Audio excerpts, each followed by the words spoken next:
Bien, bien. Indíquenme, por favor, si se ve mi diapositiva, si no hay problemas técnicos, si todo está bien, el audio se escucha bien. Sí, profesor. ¿Sí? ¿Todo ok? Perfecto. Bien. Entonces, presento pantalla completa. En este momento estoy presentando toda mi pantalla, lo que significa que no estoy viendo el chat, lo que significa que en el transcurso de la clase, si alguien quiere plantear una pregunta, ¿no? No duden en activar el micrófono y plantearla inmediatamente, ¿ok? No teman interrumpirme. O, de repente, pueden escribir en el chat sus comentarios o preguntas y yo, a mitad de clase aproximadamente, me voy a detener, reduciré la pantalla, miraré el chat, leeré las preguntas o comentarios y, bueno, ahí conversamos, ¿ok? Bien. Bien, como les indiqué en un principio, esta sesión es introductoria, ¿no? Los temas que vamos a ver el día de hoy son los orígenes de la filosofía, la etimología de la palabra filosofía, la definición o definiciones de filosofía, las características de la actitud filosófica y las disciplinas filosóficas, ¿ok? Sobre todas estas vamos a dar una visión somera, ¿no? General. No obstante, a lo largo del ciclo vamos a ir escudriñando, ¿no? Determinados puntos para poder entender aún mejor algunas de los tópicos que veremos el día de hoy. ¿Ok? Bien. La palabra filosofía proviene de dos voces griegas muy antiguas que se unieron, digamos, en el habla cotidiana, en el siglo 7 o 6 aproximadamente antes de Cristo, para hacer referencia a una actividad novedosa, ¿no? A la actividad de buscar el saber. Toda aquella persona que buscaba conocer de manera racional el mundo que lo rodeaba, ¿no? Empezó a ser llamado filósofo, y a la actividad que realizaba, filosofía. Estas dos palabras griegas, ¿no? Son filos, que significa amor, querer, tendencia, ¿no? Deseo, y sofía, que significa sabiduría. De ahí, etimológicamente hablando, filosofía significa amor a la sabiduría, deseo de querer saber. Así, el filósofo no es el sabio, sino el que asume su ignorancia y quiere dejar de ser ignorante, ¿no? Sobre diversas cosas, ¿no? Haciendo uso de su razón para tratar de entender las circunstancias y las diversas cosas que acaecen en la realidad. Ese era el filósofo. Ahora, lo era también porque esa búsqueda del saber era una búsqueda desinteresada, ¿no? No buscaba un interés ulterior, sino tan solo el de contemplar la verdad, ¿no? Básicamente eso era entonces, etimológicamente hablando, filosofía. Pero deben comprender que una cosa es la definición etimológica de la palabra filosofía y otra cosa es la propia definición de la actividad filosófica. ¿Qué es la filosofía como actividad? ¿No? Hay muchas definiciones y el debate sigue abierto dentro del ámbito de la filosofía para definir o tratar de definir lo que es esta actividad. No obstante, se suele decir que la filosofía es la disciplina que reflexiona o inquiere sobre los conceptos más generales. ¿Qué es eso de los conceptos más generales? Aquellos que solemos usar de modo reiterativo y que asumimos como comprendidos, ¿no? En nuestro diálogo, en nuestra comunicación. No obstante, con una mirada un poco más profunda, nos daríamos cuenta de que no son conceptos eh, totalmente comprendidos, ¿no?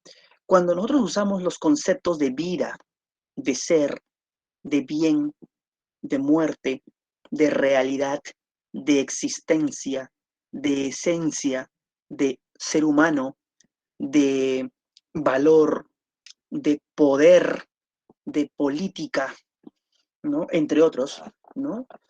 Cuando nosotros solemos usar, y mira que lo solemos usar, estos conceptos, ¿no? asumimos ya su comprensión. Y no solamente eso, sino que asumimos que el otro con quien nos comunicamos también ya lo ha comprendido. Por ejemplo, yo te digo que esto es un mouse. Yo te puedo decir que esto es un lapicero. Yo te puedo decir, pues, que, no sé, ¿no? Que esto es un libro. Como te das cuenta, en estos ejemplos yo he usado el verbo es decir, el verbo ser, ¿no? Para poder hacer referencia a algo, he tenido que necesariamente usar el verbo ser, el concepto general ser, ¿no? Así, al usarlo, creo yo comprenderlo. Y no solamente eso, sino que yo al decirte que esto es un mouse, asumo que me has comprendido inmediatamente. No por la palabra mouse tan solo, sino también y sobre todo por la palabra ser. Lo que significa que yo asumo que también has comprendido la palabra ser. Al margen de si estoy hablando del mouse o del libro o del lapicero o de cualquier cosa, lo cierto es que analicemos un poquito la palabra ser. ¿Realmente es algo comprensible? ¿Cómo entender qué es el ser? ¿No? Para entender qué es el ser, mira, nuevamente yo he usado la palabra es decir, la palabra ser. Si quiero comprender lo que es el ser, tengo también entonces, ¿no? Cayendo en un ciclo vicioso, comprender a sí mismo el ser, ¿no? Entonces caemos en un círculo vicioso. Entonces, sin irnos más allá, ¿realmente comprendemos la palabra ser? ¿Qué significa ser? Y si gustas, ¿qué significa no ser? ¿No? Ser es lo mismo que existir, ¿no? Ser es lo mismo que realidad, ¿no? Y si es lo mismo, si fuera lo mismo, entonces, ¿por qué usamos, al menos en castellano, como en otros idiomas, tres términos para hacer referencia a lo mismo? ¿No será que etimológicamente hablando, estos términos, ser, realidad, existencia, hayan tenido en el pasado significados un tanto distintos, significados que están enterrados por el uso, por el uso reiterativo de estos términos, ¿no? Y quedan como una huella tan solo en el lenguaje con el que hablamos? ¿Qué es el ser? Bueno, creo que aquí te doy un ejemplo, un pequeño ejemplo tan solo, de un concepto general como ser, que lo usamos a cada instante, pero una pequeña mirada filosófica nos da cuenta de que no es un concepto comprendido. Y lo mismo podemos hablar del concepto hombre o ser humano, del concepto realidad, y bueno, ya di el ejemplo también, del concepto vida, del concepto bien, del concepto valor, ¿no? Del concepto método, etcétera, etcétera. Ahora, no hay que tampoco reducir nuestra explicación a creer que la filosofía es una conceptología, es decir, es un tratado para aclarar conceptos. No. A la filosofía propiamente le interesa el análisis de los conceptos porque esos conceptos remiten a algo, remiten a la realidad, remiten al mundo, ¿no? Y la filosofía también para algunos es pues una disciplina que intenta comprender la totalidad del mundo. Pero tampoco esa definición es muy clara, porque también la ciencia intenta comprender el mundo y en la medida de lo posible la totalidad del mundo a partir de la formulación de leyes y teorías científicas. Y en ese sentido, ¿cuál sería la distinción entre filosofía y ciencia? Y sin embargo, hay distinción. Definitivamente hay distinción, aunque en el pasado no lo había. Por cierto, ya lo explicaremos en un momento. Como te das cuenta, definir filosofía no es tarea fácil. La propia definición de filosofía ya es un problema filosófico. Preguntar qué es la filosofía es una pregunta filosófica. A lo largo de la historia, distintos pensadores importantes nos dijeron desde sus perspectivas sobre lo que era la filosofía en función de sus intereses intelectuales y en función de la época en que vivieron. Tenemos aquí 4 autores que representan a filosofías diferentes y a épocas diferentes. Tenemos a Pitágoras, ¿no? Cuya filosofía está, está bastante arraigada con la matemática. Tomás de Aquino, cuya filosofía está bastante arraigada con la teología. Hegel, cuya filosofía está bastante arraigada con el idealismo. Y Heidegger, cuya filosofía está más arraigada con el existencialismo. Pitágoras de la época antigua, Tomás de Aquino de la época medieval, Hegel de la época moderna y Heidegger de la época contemporánea. Cada uno de estos autores sostuvo que la filosofía es algo en virtud de sus intereses y de su época. Por ejemplo, Pitágoras. Si le preguntaras a Pitágoras qué era la filosofía, él te hubiera dicho que es una contemplación libre y desinteresada de la realidad. Una contemplación sin coacción. Contemplación significa visualizar la verdad y solo la verdad, ¿no? Sin ningún interés ulterior. Por eso era desinteresado. Pero si le preguntaras a Tomás de Aquino qué era la filosofía, o sea, recorrieras, pues, a ver, Pitágoras vivió en el siglo VI, Tomás de Aquino en el siglo XII, si recorrieras 18 siglos, ¿no? Y le preguntaras a Tomás de Aquino qué era la filosofía, y estamos en otra época, época medieval, Tomás de Aquino te hubiera dicho, mira, la filosofía es la sierva de la teología. Sirve a la teología, entendiendo la teología como la parte analítica, teórica de la religión, ¿no? La filosofía sirve a la teología. La teología nos dicta las verdades, la filosofía demuestra esas verdades dictadas por la teología. En ese sentido, la filosofía ya no es una mera contemplación libre, porque está encerrada dentro de los muros teóricos de la teología. Y tampoco no es un saber desinteresado, porque tiene un interés, salvar el alma de los hombres, haciendo uso de la razón para llegar a la verdad teológica, ¿no? Entonces, como te das cuenta, ya en Pitágoras y Tomás de Aquino, aquí en este pequeño ejemplo, te das cuenta cómo los grandes pensadores, para citar a Pitágoras y a Tomás de Aquino tan solo, difieren enormemente en torno a lo que es la filosofía. Si te vas hacia Hegel, Hegel vivió en el siglo XVIII, Tomás de Aquino en el siglo XII, es decir, avanzas 6 siglos en el tiempo y te encuentras con Hegel y le preguntas qué es la filosofía, él te dirá que la filosofía es un saber absoluto de la totalidad de la realidad. Un saber absoluto, un saber total que involucra absolutamente todo, no dejando nada fuera. Eso es la filosofía, te diría Hegel, ¿no?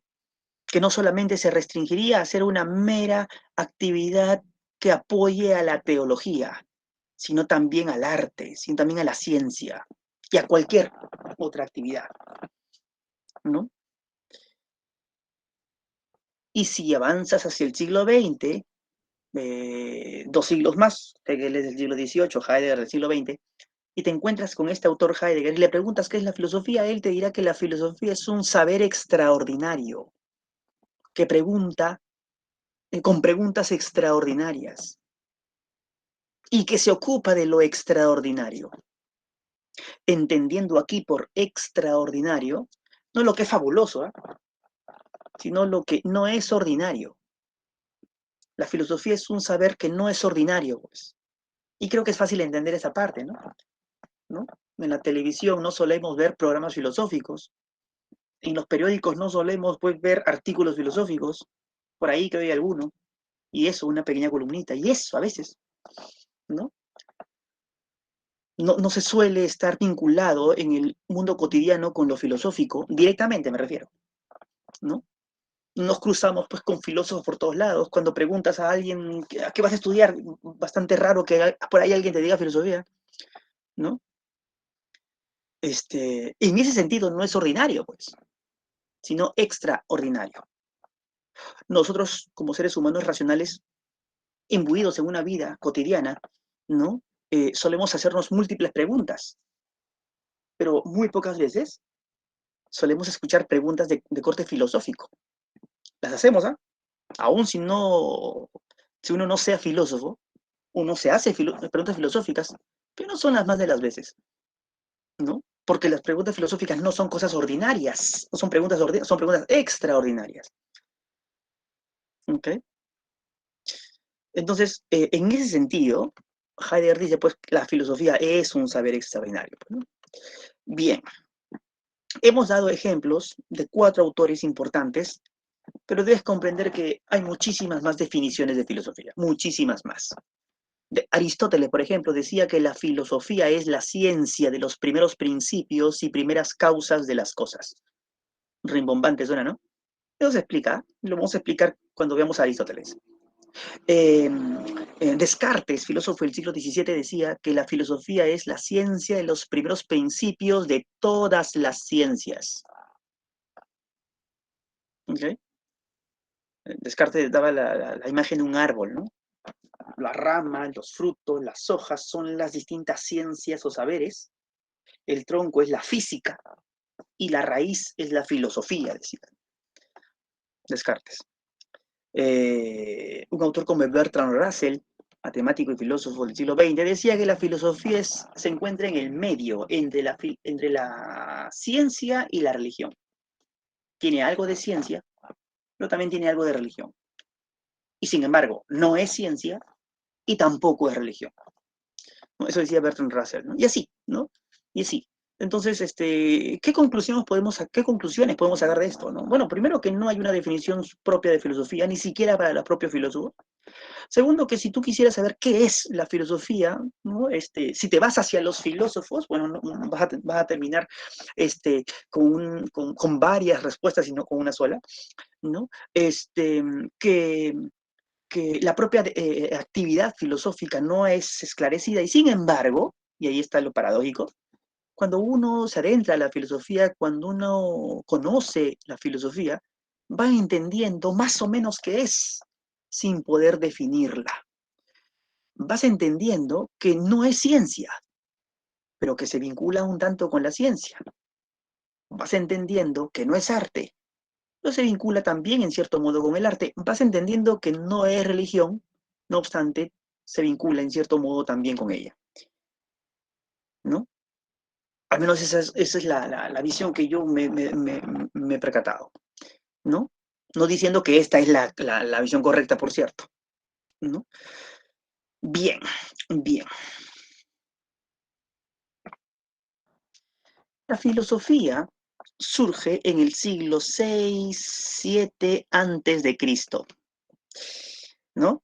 En la zona de la antigua Grecia. Si atendemos aquí al mapa, te podrás dar cuenta rápidamente, ¿no? Tenemos el mapa aquí de Europa y una parte de Asia. Aquí tenemos España, por ejemplo. Estoy señalando con el puntero, ¿no? Tenemos España, por aquí arriba está Francia, ¿no? Por aquí arriba estaría Alemania, ¿no? Por aquí estaría Italia, ¿no? Esta parte es Grecia, ¿no? Esta parte de aquí es Turquía, ¿no? Acá abajo está Egipto, bueno, ¿no? Es un mapa antiguo, ¿no? Y si lo ampliamos, pues aquí tenemos el cuadrado, ¿no? Todo esto sería la zona de la antigua Grecia, ¿ok? Bien, bien. ¿Dónde surgió en estricto la filosofía? Aquí, en una vieja ciudad llamada Mileto, que era un puerto muy próspero en aquella época. Hoy Mileto son ruinas, no existe la ciudad, son ruinas. Y queda en el actual territorio de Turquía. Ahí está la vieja ciudad de Mileto, en donde surgió la ciencia y la filosofía, porque deben tener en cuenta que ciencia y filosofía en el pasado era lo mismo. No había distinción, a todo se le llamaba filosofía, ¿no? La palabra ciencia, que viene del latín scientia, recién aparece en el medioevo y tiene un auge recién en el siglo XVIII, siglo XIX, ¿no? En el siglo XVII, todavía los grandes intelectuales se hacían llamar filósofos. Newton, por ejemplo, no le gustaba que le digan filósofo, científico, le gustaba que le digan filósofo natural. La palabra científico ya existía, pero a Newton, hasta donde se sabe, no le gustaba mucho esa palabra, ¿no? A él le gustaba que le digan filósofo natural. Él no hacía ciencia, él hacía filosofía natural en ese sentido. ¿Qué es lo que hoy llamaríamos ciencia? Ojo, ¿ah? ¿Okay? Lo que pasa es que la palabra filosofía, ¿no? Era pues una palabra fuerte, ¿no? Que daba estatus, si gustas, ¿no? Por eso la obra más importante de Newton, o una de las más importantes, se llama Principios Matemáticos de Filosofía Natural. Algo así como Principios Matemáticos de Física. O, si gustas, Principios Matemáticos sobre el mundo físico, si gustas. Ya puedes interpretarlo, ¿ok? Lo que hace referencia a la propia física tal y como la conocemos, a la astronomía, ¿no? Pero también haría referencia a otras materias, ¿no? Como biología, geología, todo eso era filosofía natural. Lo que llamamos química, todo eso era filosofía natural. Por supuesto que la obra de Newton se, se, este, mm, se especializa, digamos, ¿no? Apunta, digamos, a lo que hoy llamaríamos física, ¿no? Y también astronomía. Sin llamarla de ese modo, ¿no? Él le llamaba física natural, perdón, filosofía natural, ¿no? ¿Por qué hago esta acotación?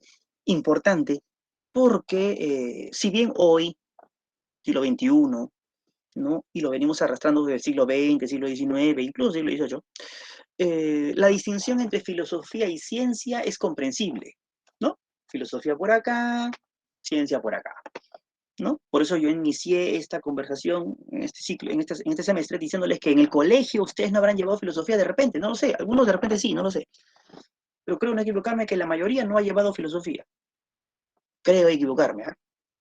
¿No? Pero sí han llevado ciencia, pues, ¿no? Eso sí, ¿no? Matemática, biología, química, física, etcétera, ¿no? Historia, ¿no? Eso sí han llevado necesariamente, ¿no? En el colegio, ¿no? Entonces, ustedes pueden hacer la distinción, ¿no? Podemos entender la distinción. Lo repito, esa distinción no era tan patente antiguamente. Entonces, cuando digo que la filosofía y la ciencia nació en el siglo 6-7 antes de Cristo en la zona de la antigua Grecia, en Mileto, estoy diciendo básicamente que aquí nace la comprensión occidental de la realidad. Porque la comprensión occidental de la realidad se basa en esa filosofía y ciencia antiguas, ¿no? Bueno, ustedes han escuchado seguramente a la famosa Atenas. Atenas se encuentra aquí, en lo que actualmente es Grecia, ¿no? El país de Grecia, aquí, Atenas, ¿no? La famosa Esparta está aquí, ¿no? El rival político y militar de Atenas, también ateniense, ¿no? La famosa Olimpia, donde se van las Olimpiadas, está aquí, ¿no? La famosa Maratón está aquí, ¿no? El famoso Monte Olimpo se encuentra aquí, donde se dice vivían los dioses. Un poco más arriba está la zona de Macedonia, donde nació Alejandro Magno. Y bueno, ¿no? Como te das cuenta, pues son ciudades muy cerca, o territorios que están bañadas, perdón, por el mar Egeo, ¿no? Esta área que está aquí, que estoy señalando con el puntero, toda esta área es la región de la Jonia. Por eso a los primeros filósofos se les llamó filósofos jónicos o filósofos milesios, porque vivieron en Mileto. ¿Okay? Aquí abajo está la isla de Creta. Si han escuchado hablar ustedes del mito del Minotauro, ¿no? Ahí se inició ese mito, ¿no? Bueno, continuamos. Hemos dicho que la filosofía surge en el siglo 6-7 a.C. y en la zona de la antigua Grecia, en la zona jónica, ¿no? En estas costas del mar Egeo. ¿Pero por qué ahí? ¿Por qué en Grecia? ¿Por qué no en otra cultura tan grande como existían en la época, como Egipto, como la India, entre otros? ¿No? ¿Por qué en Grecia?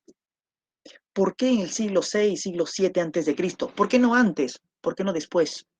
¿Qué pasó en esa época y en esos lugares para que haya surgido la filosofía y la ciencia? Bueno, acontecieron una serie de factores o condiciones que confluyeron para permitir el surgimiento de esa disciplina.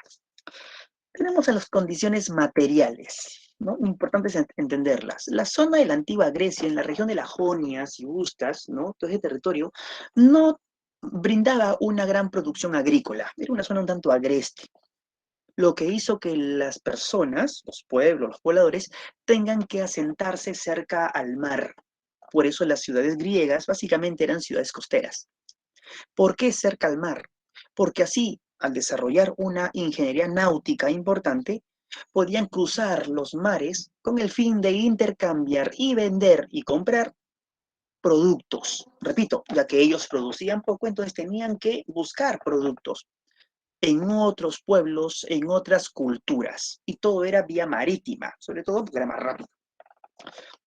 ¿Okay? Eso implicó pues una intensa actividad comercial y un importante intercambio cultural que hizo que las ciudades griegas de la época sean muy prósperas económicamente. Pero debes comprender pues que los grandes comerciantes y hombres de la época, ¿no?, que surcaban los mares haciendo pues sus negocios, no iban a un lugar, intercambiaban o vendían el producto y en la tarde o noche estaban en su casa, ¿no?, departiendo con su familia, ¿no? En realidad, pues los viajes duraban semanas muchas veces y cuando llegaban a un lugar, pues se asentaban en ese lugar durante también muchas semanas, o si no mucho tiempo más. Eso significó de que aparte del intercambio comercial, también acaeció un intercambio cultural. Permanecer en extranjero, permanecer en un pueblo distinto, implica pues conocer, observar a ese pueblo distinto.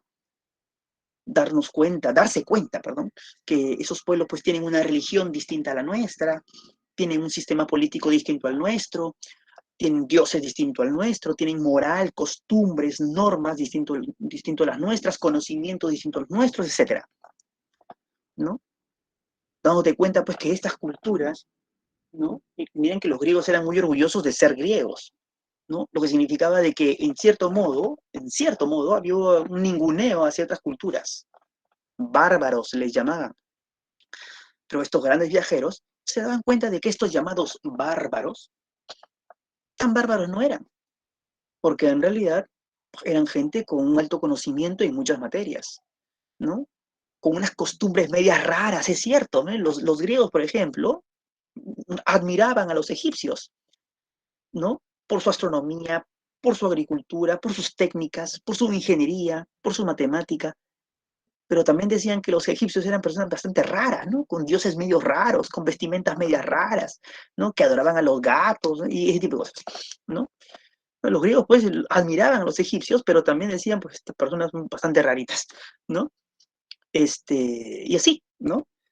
Entonces, pero aprendieron de ellos. De pronto, y voy a poner un ejemplo muy puntual para que se den cuenta de esto, de pronto los griegos que tenían a Zeus como el dios de los dioses, se percataban de que en la India, por ejemplo, el dios de los dioses no era Zeus. Es más, ni siquiera lo conocían.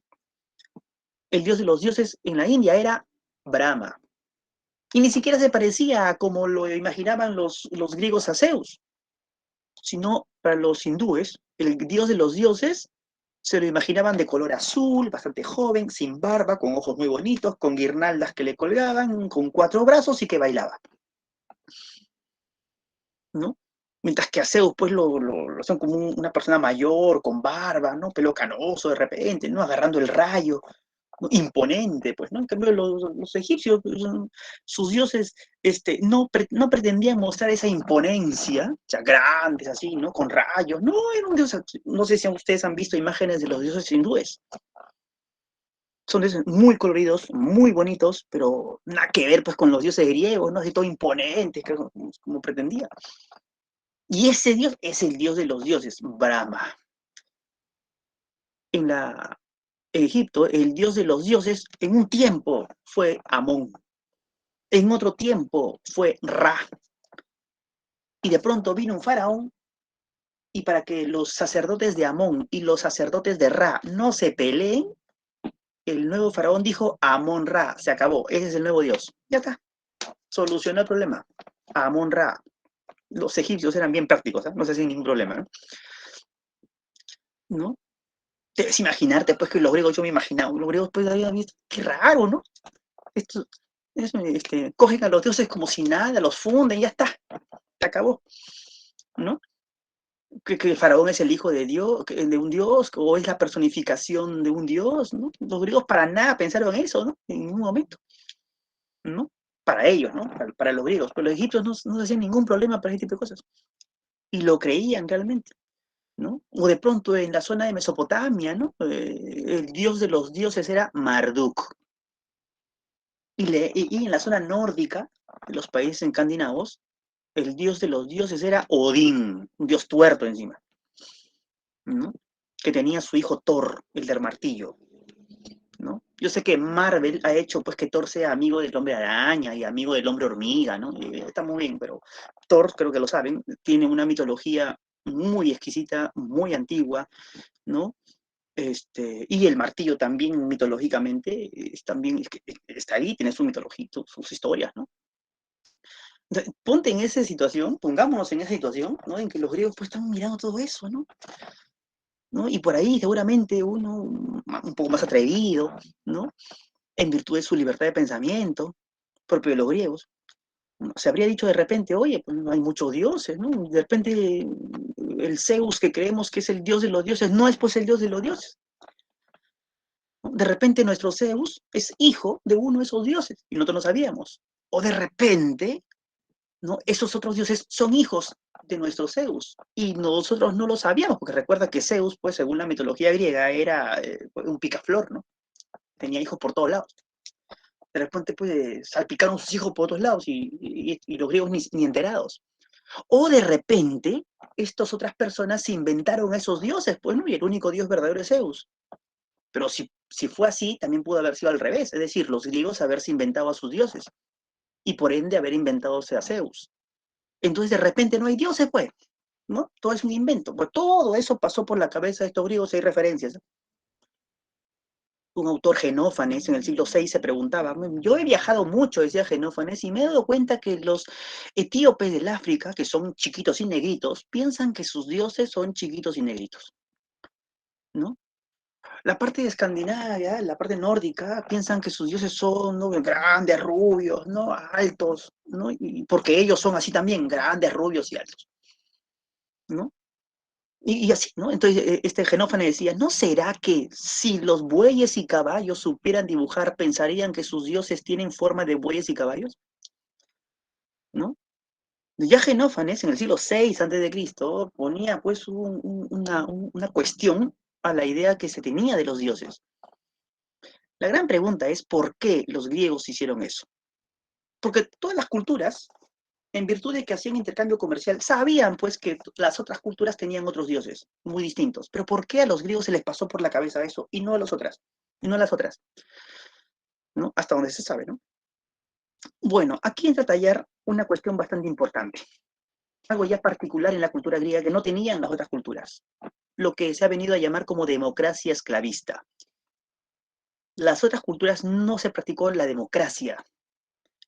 En algunas ciudades griegas sí, entendiendo por democracia la participación ciudadana para poder legislar.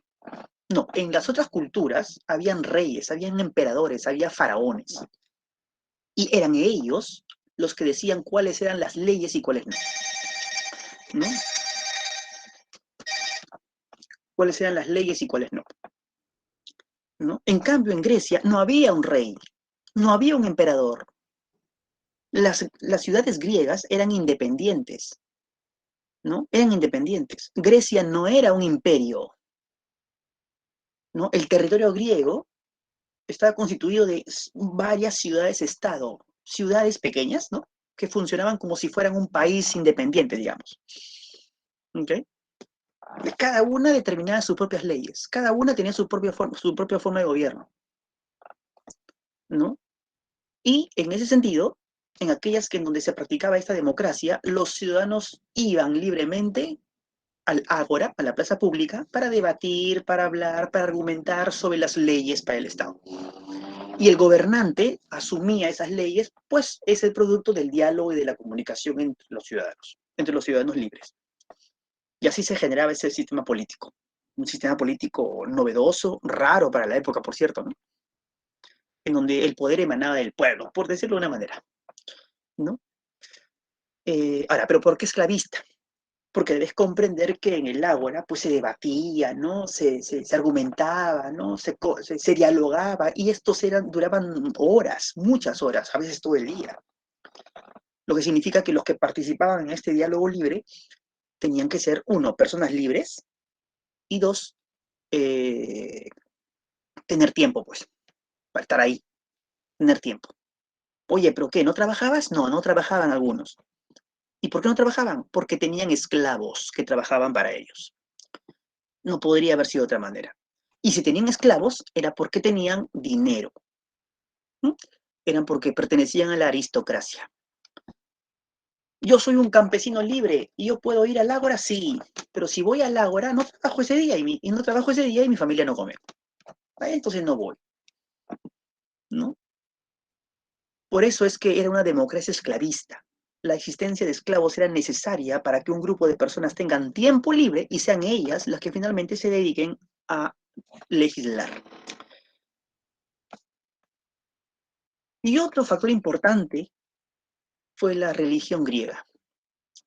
Los griegos fueron muy religiosos, pero no tuvieron un libro sagrado. La religiosidad griega básicamente siempre era oral. Se transmitía básicamente oralmente. No tuvieron un libro sagrado. Y si escribieron, obviamente, pues escribieron, ¿no? Esos escritos no eran considerados libros sagrados, entendiendo por libros sagrados que han sido inspirados por los dioses, ¿no? Un libro sagrado inspirado por los dioses no puede ser cambiado. Los egipcios tuvieron un libro sagrado, el llamado hoy libro de los muertos. Los Vedas tuvieron, perdón, los hindúes tuvieron un libro sagrado, los Vedas. Y así muchas religiones tuvieron un libro sagrado, ¿no? Y al libro sagrado no se le toca, lo que dice es. Por eso es que estas otras culturas manifestaban una religión, una ortodoxia religiosa. En cambio, los griegos no manifestaron una ortodoxia religiosa, porque en tanto su religiosidad se transmitía básicamente oralmente o sin ninguna fuente sagrada, entonces era permeable. Y al ser permeable era bastante tolerante a los cambios, ¿no? Un caso muy particular, y se los cuento rápidamente, es la del dios Dionisio. El dios Dionisio es un dios griego, ¿no? Al que se le atribuye ser el dios del vino, dios de la embriaguez, dios del éxtasis, ¿no? Debes comprender, pues, que a los griegos les fascinó este dios, ¿no? Pero este dios, Dionisio, no era originalmente griego, era de origen fenicio. Se ha rastreado los orígenes de Dionisio y se llega a la conclusión que este dios es muy antiguo, pero surge en Fenicia. Seguramente llegó en barco, ¿no? En el culto de ciertos mercaderes. A los griegos les fascinó este dios. No se hicieron problema, lo hicieron hijo de Zeus, su mitología, ya está. Dios griego, se acabó. No se hicieron problema. Y hasta ahora decimos que Dionisio es un dios griego, ¿no? Esta permeabilidad religiosa también permitió justamente esto que les acabo de indicar, ¿no? De evaluar otras culturas. Esto no era posible, pues, en culturas como Egipto, ¿no? En donde tenía un régimen estamental, piramidal, ¿no? Imagínate, pues, dudar de los dioses en Egipto, ¿no? Dudar de los dioses implicaba dudar de la divinidad del faraón. Y si el faraón se entera, te cortaba la cabeza, pues, así de simple, ¿no? En Grecia no sucedía eso. Haya más libertad en ese sentido, ¿no? Lo que te acabo de decir yo en relación a la religión, también pues extrapólalo a las cuestiones políticas, a las cuestiones morales, ¿no? Etcétera, ¿no? Bien, y bueno, los primeros intelectuales griegos intentaron dar explicaciones racionales, no ya míticas, para comprender la realidad, que fue también una condición importante. Así, entonces entendemos que en la antigua Grecia, paulatinamente, se fue gestando esto que se llama el paso del mito al logos, el paso de las explicaciones míticas de la realidad a las explicaciones racionales de la realidad, ¿no? Logos es una palabra griega muy antigua también que significa razón. Tiene muchas acepciones, pero una de esas acepciones es razón, ¿no? ¿Qué es un mito? Un mito es una explicación fabulosa, fantástica, ¿no? Sobre aconteceres, sobre hechos que se observan, o sobre cuestiones que están ahí, que pueden ser y que deben ser, ¿no? Entendidas, ¿no? Porque el ser humano siempre quiere entender, comprender el mundo que lo rodea, ¿no? Y a falta todavía de una explicación más plausible, pues una explicación plausible, perdón, pues entonces no, la religión, ¿no? La fe, ¿no? La imaginación permitió dar esas explicaciones, ¿no? Les pongo un ejemplo. Hay un mito muy bonito, muy antiguo también, no sé si lo han escuchado, ¿no? De cuando la diosa Hera estaba amamantando a un supuesto hijo suyo. Hera era la esposa de Zeus, ¿ok? Estaba amamantando a un supuesto hijo suyo. De pronto se dio cuenta que no era su hijo, y lo que hace Hera es arrancarlo de su seno, violentamente. Y al arrancarlo, derrama un poco de leche, de esa leche sagrada de la diosa Hera, ¿no? Como los dioses habitan en los cielos, entonces ese derramamiento de leche quedó como huella plasmado efectivamente en los cielos. De ahí que en las noches, en un cielo limpio, como era el cielo griego, se notaba una mancha blanquecina, ¿no? Mancha blanquecina que incluso hasta ahora se puede ver en cielos limpios. En Lima no se ve nada de eso, porque en Lima tiene color pan de burro, ¿no? Pero en cielos muy limpios se nota, se logra ver, pues efectivamente, una acumulación de estrellas, ¿no? Que da la impresión de ser una mancha blanquecina, ¿no? Como un camino de leche, ¿no? Por eso los griegos le llamaban vía láctea, vía, camino, lácteo, leche, ¿no? Entonces, así explicaban los griegos por qué esa mancha blanquecina que se ve todas las noches en los cielos se debía a que la diosa Hera, en tiempos muy remotos, arrancó de su pecho violentamente a un hijo que no era suyo, derramando pues la leche, ¿no? Esa era la explicación. Ese es un mito, por ejemplo, ¿no? Los mitos, pues, entonces tienen una función explicativa, ¿no? Para entender la realidad. ¿Por qué esa montaña tiene la forma que tiene, no? Porque en tiempos remotos, ¿no? Hubo una guerra entre dioses y monstruos, ¿no? Y determinado dios, ¿no? Venció al monstruo y lo convirtió en la montaña que ahora es. Pues no, mira, ahí está las manos del monstruo, ahí está el pecho del monstruo, ¿no? Ahí está la pierna del monstruo, ¿no? Ahí están los ojos del monstruo, ¿no? Y así, ¿no? Y así se explican, ojo, y estos mitos no son solamente patrimonio de los griegos, ¿no? Todas las culturas, grandes o pequeñas, hegemónicas o no, existentes hoy o no, han tenido mitos. Los griegos fueron los primeros, en el siglo 7, 6 a.C., en tratar de dar una explicación distinta a lo que acaecía. Una explicación distinta. No estoy diciendo una explicación mejor, ¿no? Estoy diciendo tan solo una explicación distinta, no ya tomando en cuenta a los dioses, ¿no? Sino amparado en la razón, intentar explicar eso. Quiero explicar por qué esa montaña tiene la forma que tiene, pero ya no quiero hablar de los dioses, pues, ¿no? Quiero ver si es posible dar una explicación distinta. Si es posible dar una explicación distinta a esa mancha blanquecina.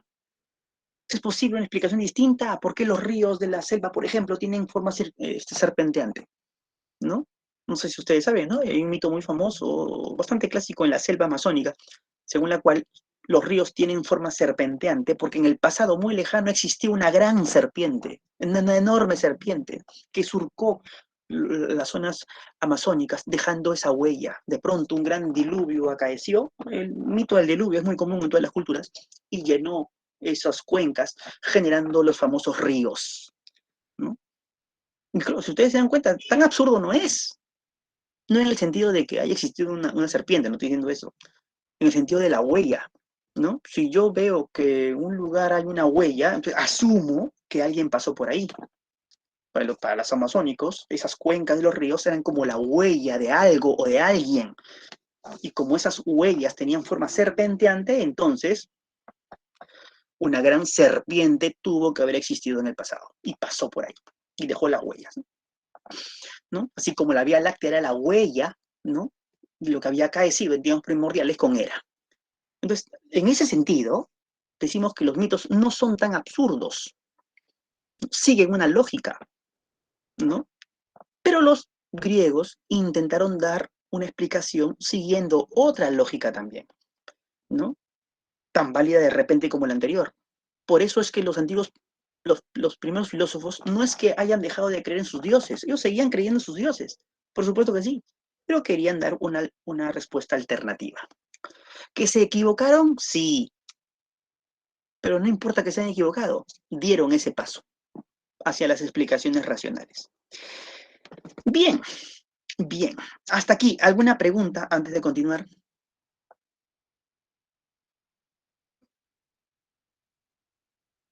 ¿Qué es eso? Esta Profe, es una pregunta. así se ve la Vía Láctea. Ah, ya, has puesto ahí, has buscado. Ah, qué bueno, Jorge, ¿no? Qué bueno, qué bueno. Dime, alguien me iba a preguntar algo.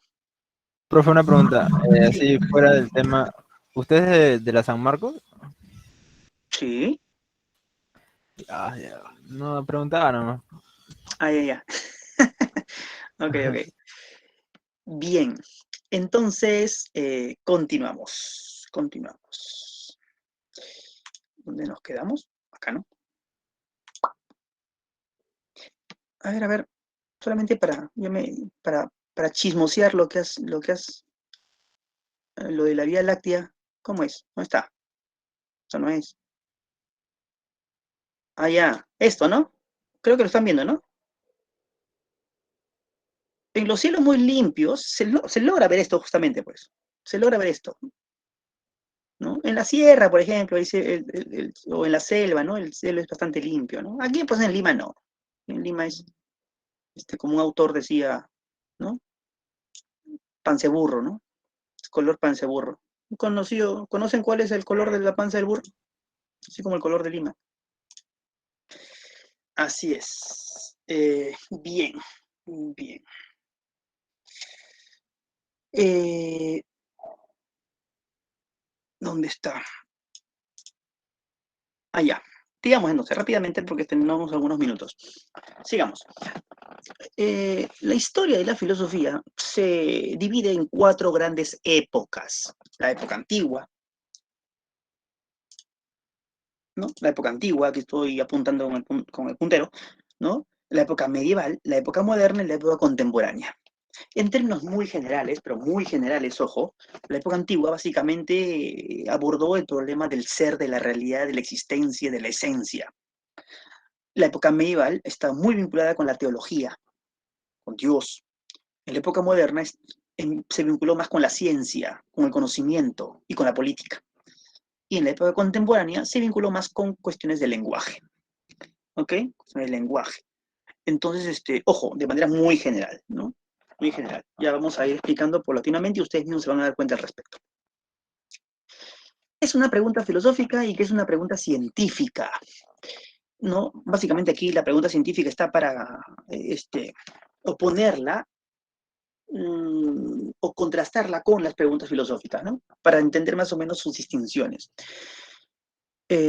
Una pregunta filosófica se caracteriza básicamente por ser una pregunta profunda, sobre temas profundos, que busca principios o causas, ¿no? Últimas, ¿no?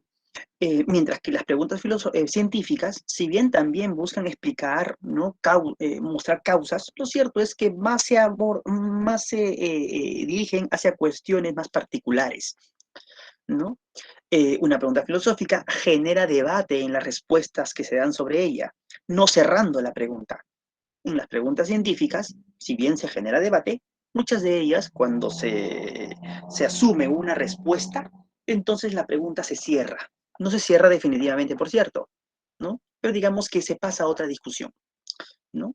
En las preguntas filosóficas, las respuestas que se abordan se dan en función de métodos filosóficos en plural, ¿no? Y en virtud del método que se usa, entonces se llega a una respuesta particular. En cambio, en las preguntas científicas, las respuestas que se abordan se hacen en función del método científico, ¿no? Entonces, estas distinciones entre filosofía y ciencia lo vamos a ver con mayor detalle cuando veamos epistemología, más adelante todavía, ¿ok? Pero es bueno dar esta propedéutica al respecto. Una actitud filosófica, ¿no? Es aquella en la que se aborda la realidad, ¿no? A partir de estas características. Totalizadora. Quiere explicar toda la realidad en su conjunto. Radical. Tratar de escudriñar en la causa o causas originarias, en los principios últimos de la realidad, en los fundamentos. Racional. Que lo que se diga tiene que ser argumentado. No solamente se dice el qué, sino el por qué, ¿no? Elaborando teorías, ¿no? Que buscan ser coherentes, crítica, porque evalúa con rigurosidad las respuestas dadas. Las respuestas dadas por la religión, las respuestas dadas por la ciencia, las respuestas dadas por el sentido común e incluso las respuestas dadas por la propia filosofía, porque la filosofía también se autocritica, se autoevalúa. En filosofía no hay vacas sagradas, ¿no? En filosofía no hay principio de autoridad, ¿no? Y finalmente la filosofía es problemática, porque siempre está generando preguntas, porque siempre coloca un signo de interrogación a todo aquello que parecía ya una verdad dada. En filosofía no hay nada dado. En filosofía todo es cuestionable, incluso hasta lo más evidente, ¿no? Incluso hasta lo más evidente. Ya tendremos ocasión de ver sobre este punto, cuando veamos a los distintos autores. ¿Ok? Bien. Y finalmente, ¿no? Las disciplinas filosóficas. Sobre este punto, sobre estos puntos que vamos a ver a continuación, también tendremos una ocasión de dilucidarlos con mucho más tiempo y con mayor detalle cuando veamos algunas de las disciplinas filosóficas, ¿no? En las semanas que vienen, ¿no? Pero muy brevemente, para tener una idea general de qué trata esto de las disciplinas filosóficas, hemos de decir que al día de hoy la filosofía es un saber muy complejo, ¿no? Que aborda distintos temas generales. Y en función de ello se ha organizado su estudio a partir de las ramas o disciplinas filosóficas. Entonces tenemos a la ontología. Onto, ser, logos, teoría. Teoría sobre el ser, ¿no? ¿Qué es el ser? ¿Cuántos tipos de ser hay? ¿No? El ser se vincula directamente con la existencia, ¿no? ¿Qué es el ser? ¿Qué es el ente? ¿Qué son las cosas? Todas esas y otras más son preguntas de carácter ontológico. Luego tenemos la nociología, de la voz gnosis, conocimiento, teoría del conocimiento. ¿Qué es el conocimiento? ¿Cuántos tipos de conocimientos hay? ¿Cuáles son las características del conocimiento? ¿Cuál es el origen del conocimiento? ¿Cuáles son los límites del conocimiento? Entre otros. Luego tenemos la epistemología. Episteme, conocimiento verdadero o ciencia, si gustas. Teoría de la ciencia, epistemología. ¿Qué es la ciencia? ¿Cómo sabemos cuándo un conocimiento es un conocimiento científico? ¿Cómo delimitamos ciencia, filosofía, ¿no? Sentido común, ¿no? ¿Cuál es el método de la ciencia? ¿Cuáles son los pasos a seguir de este método científico? Si es que hay método científico. ¿Cómo progresa la ciencia? Si es que progresa realmente la ciencia. ¿Cuál es la vinculación con la tecnología? Entre otros. Luego tenemos la axiología, ¿no? Axios, valor, teoría del valor. ¿Qué son los valores? ¿Cuántos valores hay? ¿Cuáles son las características de los valores? ¿Qué tipo de existencia tienen los valores? Si es que existen, por cierto, ¿no? ¿Son subjetivos? ¿Son objetivos? Etcétera. Ética, de la voz ethos, costumbre. Pues las costumbres de los pueblos son las que dictaminan qué es lo correcto, qué es lo incorrecto, qué es lo que se debe, qué es lo que no se debe hacer, qué es lo justo, qué es lo injusto. Efectivamente, la ética habla sobre todas esas cuestiones, sobre el bien, sobre la justicia, ¿no? O lo justo, si gusta, para ser más preciso, ¿no? Sobre la felicidad, sobre cómo debemos actuar, etcétera, ¿no? Luego tenemos la estética, de la voz griega aistesis, que hace referencia a la sensibilidad producto de un impacto en función de algo bello, ¿no? Por ejemplo, ¿no? Quedamos impactados o tenemos una sensación agradable al experimentar una canción o cualquier experiencia a la que consideramos bella, ¿no? Entonces, la estética, pues, en ese sentido, estudia lo bello, estudia el arte, considerándosele una actividad que desarrolla o que crea lo bello. ¿Cómo crea, entre comillas, lo bello el arte? Y si es que realmente crea algo bello, ¿no?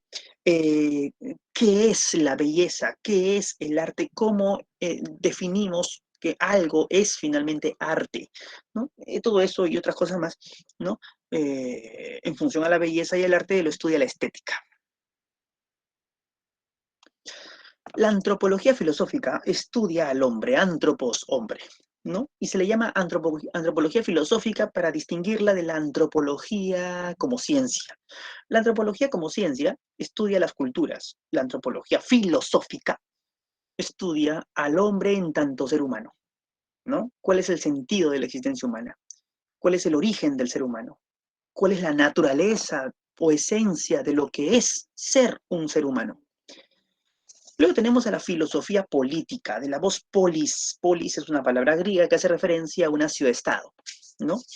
La filosofía política entonces estudia el poder político, el origen del Estado, ¿no? La legitimación del poder político, las formas de gobierno, entre otros.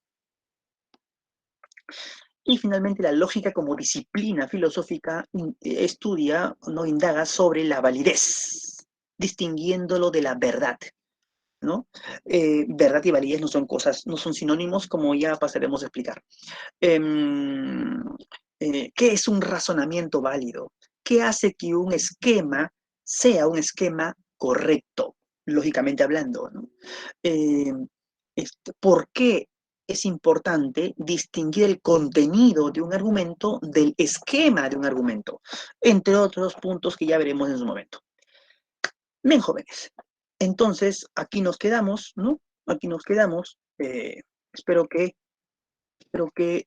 haya quedado dilucidado algunas cuestiones, ¿no? Respecto de esta disciplina, ¿no? Ustedes tienen un boletín, ¿no? En ella hay 10 preguntas de esta semana, ¿no?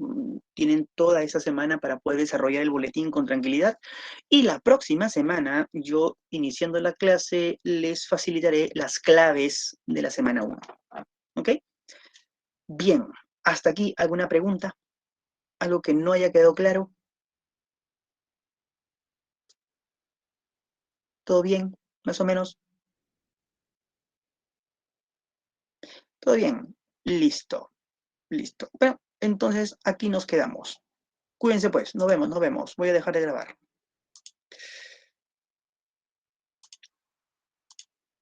Ya está, ya está. Hasta luego. Listo.